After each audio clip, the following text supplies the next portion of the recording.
नमस्कार दोस्तों, मेरा नाम स्वरूप सोलंकी। आज मैं विज्ञान का सबसे महत्वपूर्ण टॉपिक लेकर आया हूँ आपके लिए। आपकी आने वाली आगामी सभी परीक्षाओं के लिए ये बहुत ही महत्वपूर्ण टॉपिक है, जिसका नाम है प्राणी विज्ञान या जंतु जगत या अंग्रेजी में एनिमल किंगडम। देखिए, शुरू करते हैं हम प्राणी विज्ञान को बिल्कुल शुरू से, बेसिक से शुरू करते हैं। आपकी सभी आने वाली परीक्षाओं के लिए ये बहुत महत्वपूर्ण टॉपिक है। प्राणी विज्ञान की बात करें तो प्राणी विज्ञान के जनक अरस्तु हैं। अरस्तु महोदय जो है ये और भी कुछ शास्त्रों के जनक है, जैसे जीव विज्ञान के जनक भी अरस्तु है, जैसे पॉलिटिकल साइंस या राजनीति विज्ञान के जनक भी अरस्तु हैं, और प्राणी विज्ञान के जनक भी अरस्तु हैं। अध्ययन की सुविधा की दृष्टि से प्राणी विज्ञान को दो भागों में बांटा गया है, एक कोशिकी प्राणी और बहुकोशिकी प्राणी। एक कोशिकी प्राणी और बहुकोशिकी प्राणी। एक कोशिकी प्राणी वे प्राणी हैं जिनमें एक ही कोशिका होती है, जिनमें एक ही कोशिका होती है। मैं आपको आपकी आम पहचान के लिए बता देता हूँ इसके प्रमुख लक्षण। आपको जानकारी देने के लिए बता देता हूँ कि ये जो एक कोशिकी प्राणी होता है ये हमारी साधारण आंखों से नहीं दिखता है। एक कोशिकी प्राणी हमारी साधारण आंखों से नहीं दिखता है। तो जो हमारी साधारण आंखों से नहीं दिखे वो क्या है, वो एक कोशिकी होती है। एक कोशिका मतलब इतनी सूक्ष्म होता है वो कि वो हमारी साधारण आंखों से दिखाई नहीं देता है। अब कभी कभी कोई बेचारा गरीब बच्चा विद्यार्थी बोल देता, सर मैंने तो ना देखी उसको। तो मैं पूछता हूँ सर कि कहाँ देखी, तो वो क्या बोलता है, मैंने ना मामा के घर देखी। अब वो ना तो मामा के घर दिखेगी ना कहीं भी नहीं दिखेगी। ये एक कोशिकी प्राणी होता है, ये कहीं भी नहीं दिखता है ना। एक कोशिकी ऐसा प्राणी जो साधारण आंखों से नहीं दिखता है, और बहुकोशिकी प्राणी जो साधारण आंखों से सामान्य रूप से दिख जाते हैं। जो दिखे वो बहुकोशिकी, जो नहीं दिखे वो एक कोशिकी। अब देखते हैं एक कोशिकी की परिभाषा। ऐसे जीव जो एक कोशिका से मिलकर बने होते हैं, ऐसे जीव जो एक कोशिका से मिलकर बने होते हैं उन्हें एक कोशिकी जीव कहते हैं, या वे एक कोशिकी जीव कहलाते हैं। जैसे हमारे पास उदाहरण है अमीबा, पैरामीशियम कार्डेटम। ये इस पैरामीशियम कार्डेटम पर लाइट का धब्बा आ रहा है, आप इसको अच्छे से सुनना, मैं इसको एक बार और बोल रहा हूँ। पैरामीशियम कार्डेटम, ये पैरामीशियम कार्डेटम लिखा हुआ है, और इसको चप्पल जंतु भी कहते हैं। चप्पल जंतु मतलब ऐसा जंतु जो चप्पल के आकार का हो, इसलिए इसको चप्पल जंतु कहते हैं। युगलिना, ये एक कोशिकी जीवों के उदाहरण बता रहा हूं मैं। युगलिना को ग्रीन प्रोटोजोआ भी कहते हैं। प्लाज्मोडियम, एसिटेबुलेरिया। ये एसिटेबुलेरिया आपके लिए बहुत इंपॉर्टेंट है, क्योंकि यह एक कोशिकी जीव, सबसे बड़ा एक कोशिकी जीव है। सभी एक कोशिकी जीवों में यह सबसे बड़ा एक कोशिकी जीव है। आपकी परीक्षा में सीधा सीधा प्रश्न यहाँ से छपेगा कि एक कोशिकी जीवों में सबसे बड़ा एक कोशिकी जीव कौन सा है, तो आप लगाओगे एसिटेबुलेरिया। फिर उसके बाद में एंटी अमीबा, जिंजेवेलिस, ये एक ही नाम है, Entamoeba gingivalis. Trypanosoma, Leishmania donovani, Entamoeba histolytica. ये प्रमुख एक कोशिकी प्राणी के, एक कोशिकी जीवों के उदाहरण हैं। अब ये जो एक कोशिकी जीव हैं इन्हें एक ही संघ में रखा गया है। एक कोशिकी जीव को एक ही संघ में रखा गया है, और इन्हें एक कोशिकी प्राणी को एक ही संघ में रखा गया। कौन सा संघ है, तो इन्हें संघ प्रोटोजोआ में रखा गया। इन्हें संघ प्रोटोजोआ में रखा गया। इस संघ प्रोटोजोआ का एक नाम परजीवी भी है, परजीवी, संघ प्रोटोजोआ या परजीवी। अब संघ प्रोटोजोआ या परजीवी के लक्षण क्या हैं, तो देखिए संघ प्रोटोजोआ या परजीवी के लक्षण निम्नलिखित हैं। मुख्य रूप से 2-3 लक्षण हैं। नंबर 1, बहुत ही सूक्ष्म जीवी होते हैं। मतलब बहुत ही सूक्ष्म जीवी होते हैं, अपने को साधारण आंखों से दिखते ही नहीं है बिना सूक्ष्मदर्शी की सहायता से। इनमें कोई भी अंग या ऊतक नहीं पाया जाता है। यहाँ पर स्टूडेंट्स थोड़ा सा कंफ्यूज हो जाता है कि सर ये ऊतक क्या होता है। तो ऊतक की परिभाषा ये है कि कोशिकाओं के समूह को ऊतक कहते हैं। कोशिकाओं के समूह को ऊतक कहते हैं। जैसे बहुत सारी कोशिका मिलकर बनी होती है तो उसको ऊतक कहते हैं। ऊतक से अंग बनता है, अंग से अंग तंत्र बनता है, अंग तंत्र से शरीर बनता है। तो इनमें ना तो अंग पाया जाता है ना ही ऊतक पाया जाता है।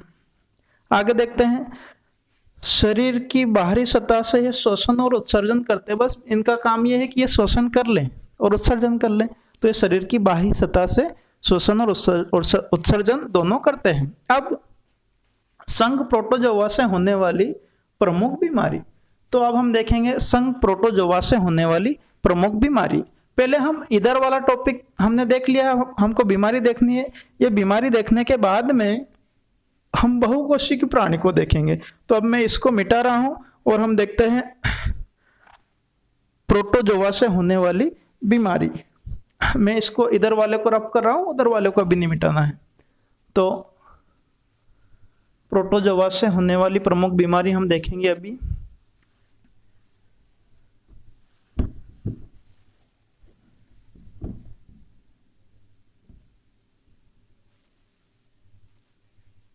तो अब हमारा हेडिंग है प्रोटोजोआ से होने वाली बीमारी।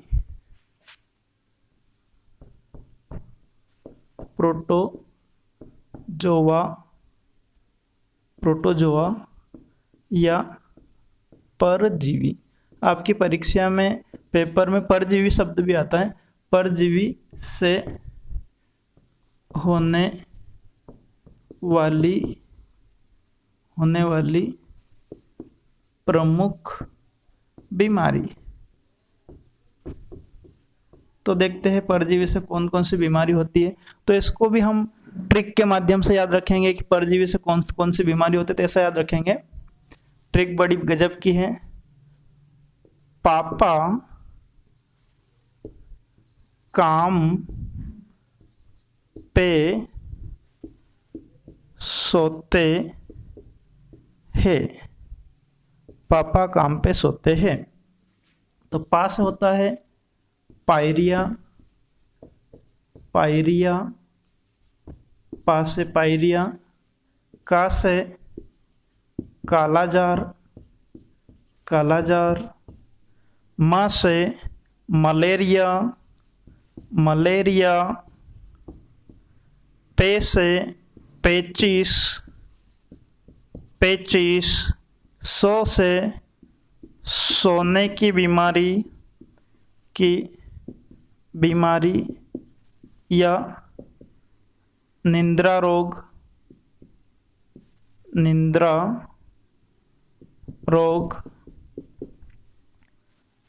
ये सोते हैं से है सोने की बीमारी, और है से कुछ भी नहीं होता है। है से एक बीमारी होती है हाथी पांव, पर वो अभी यहाँ पर नहीं लिख रहा हूं मैं। हाथी पांव बीमारी देखिए। पापा काम पे सोते हैं, पायरिया। अब पायरिया में होता क्या है? पहली बात तो ये किस परजीवी से होता है पायरिया? तो पायरिया होता है एंटी अमीबा जिंजेवेलिस परजीवी से। एंटी अमीबा जिंजेवेलिस परजीवी से होता है। और इसमें क्या होता है? इसमें मसूड़े में सूजन आ जाती है। मसूड़े प्रभावित होते हैं। इससे मसूड़े प्रभावित होते हैं। फिर कालाजार, काला मतलब ब्लैक होता है, जार मतलब बुखार होता है। इसमें क्या होता है कि व्यक्ति को बुखार आती है और उसका रंग काला पड़ जाता है। इससे अस्थि मज्जा प्रभावित होती है। अस्थि मज्जा प्रभावित होती है। अब ये अस्थि मज्जा होती क्या है समझिए। आप लोग यदि नॉनवेज का सेवन करते होंगे तो ये जो अस्थि रहती है ये इस प्रकार से अस्थि रहती है, और अस्थि के अंदर एक लिक्विड भरा होता है, एक द्रव भरा होता है। इसी इसी लिक्विड को अस्थि मज्जा कहते हैं और इसी अस्थि मज्जा में आरबीसीस का निर्माण भी होता है। आरबीसीस का निर्माण भी इसी अस्थि मज्जा में होता है। तो इससे अस्थि मज्जा प्रभावित होता है कालाजार से। ये जो बीमारी होती है कालाजार, ये लिस्मेनिया डोनावानी परजीवी से होती है। मैं इस परजीवी का नाम लिख रहा हूँ, लिस्मेनिया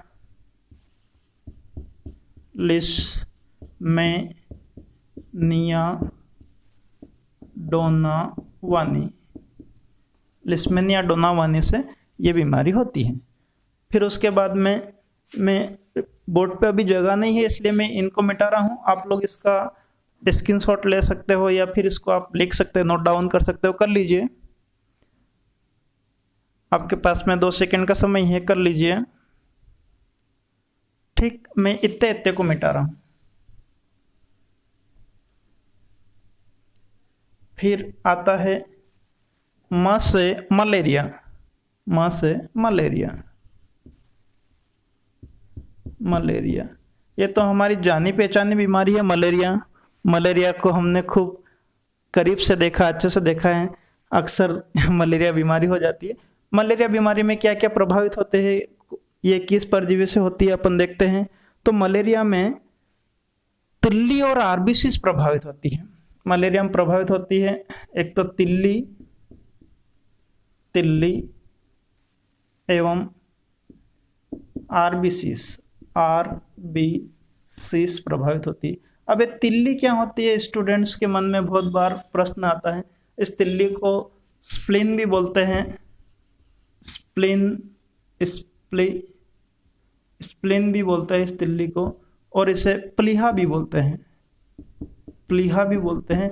इस तिल्ली को आरबीसीज का कब्र भी कहते हैं। इस तिल्ली को ब्लड बैंक भी कहा जाता है। अब ये होती कहाँ है मैं आपको बता देता हूँ।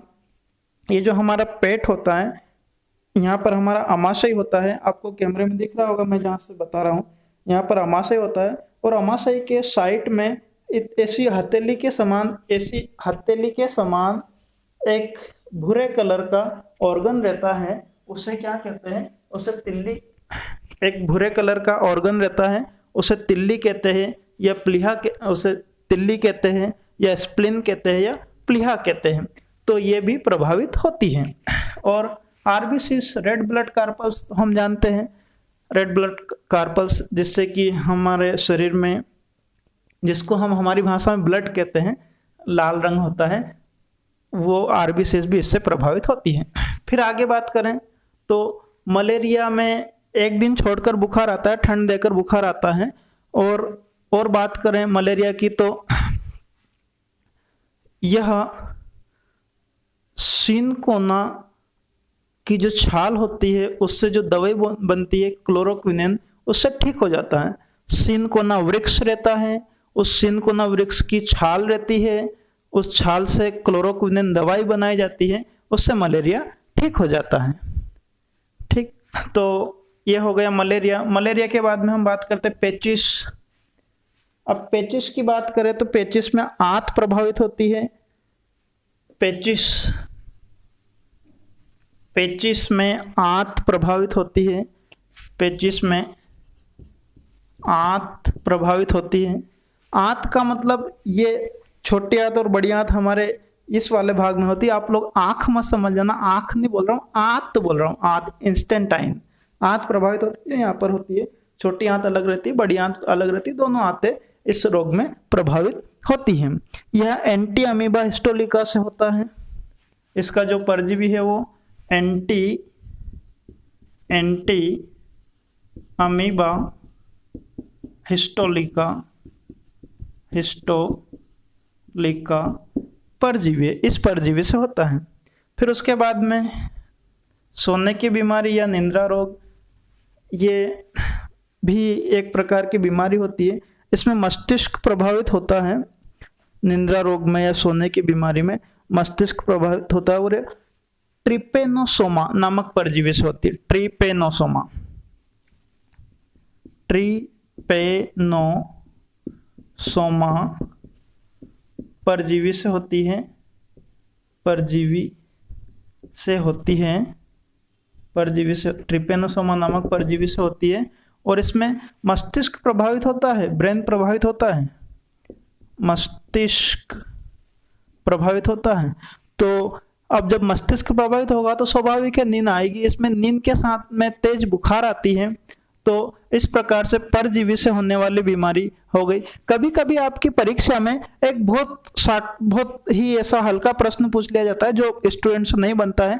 वो प्रश्न ये रहता है कि निम्नलिखित में से कौन सी बीमारी परजीवी से होती है। तो आप मेरी ये ट्रिक याद रखेंगे, पापा काम पे सोते हैं, पापा काम पे सोते हैं।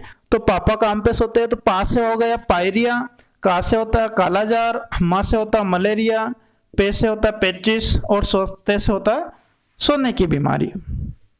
चलो तो दोस्तों, अब हमारा ये जो एक कोशिकीय जीव था जिसमें संघ प्रोटोजोआ था वो यहाँ पर कंप्लीट होता है। और अब हम आते हैं बहुकोशिकीय जीव में।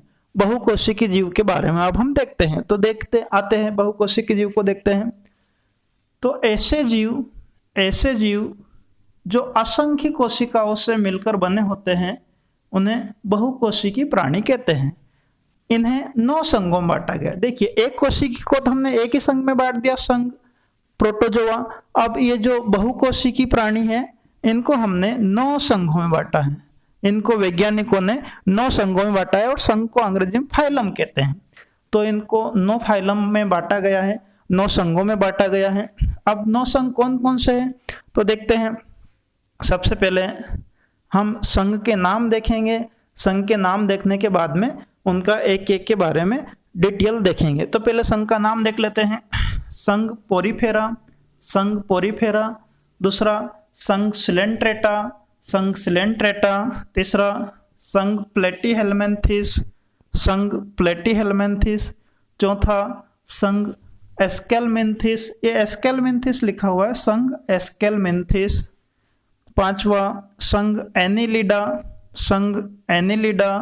छठा संघ पोरीफेरा, संघ पोरीफेरा। सातवां संघ इकाइनोडर्मेटा, संघ इकाइनोडर्मेटा। आठवां संघ मोलस्का, संघ मोलस्का। नौवां संघ कार्डेटा, संघ कार्डेटा। अब ये जो संघ कार्डेटा है इसे अनेक वर्गों में बांटा गया है, लेकिन आपकी परीक्षा की दृष्टि से और मुख्य रूप से इसको 5 वर्गों में बांटा गया। जैसे नंबर 1 मत्स्य वर्ग, नंबर 1 मत्स्य वर्ग। इस मत्स्य वर्ग को कहा जाता है नंबर 1 मत्स्य वर्ग। मत्स्य वर्ग को अंग्रेजी में पीसेस कहा जाता है। फिर संघ उभयचर, उभयचर, उभयचर को अंग्रेजी में एम्फीबिया कहा जाता है। फिर संघ सरीसृप, सरीसृप मतलब कि रेप्टाइल। संघ नहीं, ये वर्ग है। संघ तो ऊपर वाले हैं और ये इस संघ कार्डेटा को इन वर्गों में बांटा गया। तो संघ मत्स्य वर्ग, उभयचर वर्ग, सरीसृप वर्ग, पक्षी वर्ग, स्तनधारी वर्ग। मानव इस स्तनधारी वर्ग में आता है। तो हम अब यहाँ से एक एक के बारे में डिटेल जानकारी लेंगे, एक एक के बारे में पढ़ाएंगे। अब अपना जो सिलेबस आगे मुख्य रूप से है वो ये है कि हमको ये 9 संघ, ये जो 9 फाइलम है, इन 9 फाइलम को देखना है। तो अपन एक एक के बारे में जानकारी लेंगे, सभी को देखेंगे। मिलते हैं नेक्स्ट वीडियो में। नेक्स्ट वीडियो में शुरू करूंगा यहाँ से संघ पोरीफेरा से। आप लोग इसका स्क्रीनशॉट ले लीजिए, आप लोग लिखना चाहो तो इसको लिख लीजिए। ठीक, अगले वीडियो में मिलते हैं। अगले वीडियो में शुरू कहाँ से करेंगे? संघ पोरीफेरा से। धन्यवाद।